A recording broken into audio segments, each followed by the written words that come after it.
BNP chairperson সাবেক প্রধানমন্ত্রী বেগম খালেদা জিয়ার কনিষ্ঠ পুত্র বিশিষ্ট ক্রীড়া সংগঠক আরাফাত রহমান কোকর ১০ম মৃত্যুবার্ষিকীতে ফ্রি মেডিকেল ক্যাম্প, ওষুধ বিতরণ ও স্বেচ্ছায় রক্তদান কর্মসূচি অনুষ্ঠিত হয়েছে।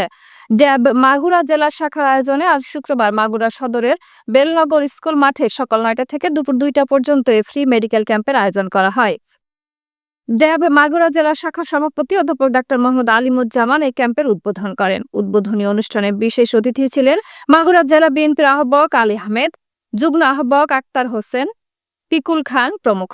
ফ্রি মেডিকেল ক্যাম্পে বিশেষজ্ঞ doctor Mehedi Hasan, doctor Mohammad Ehsanul Haque Masum, doctor Mohammad Zulkar Naim Shahriar, doctor Mithun Saha, doctor Mohammad Sabbir Hasan ও ডাক্তার শোভন রাহুত রোগীদের চিকিৎসাপত্র প্রদান করেন।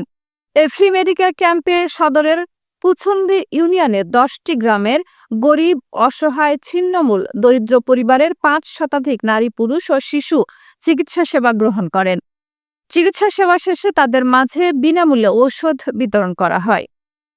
ড্যাব এর সভাপতি ডাক্তার আলিমুজ্জামান জানান, বিএনপি চেয়ারপারসন খালেদা জিয়ার কনিষ্ঠ পুত্র আরাফাত রহমান কোকর ১০ম মৃত্যুবার্ষিকী উপলক্ষে তার রুহের মাগফিরাত কামনায় এই ক্যাম্পের আয়োজন করা হয়েছে।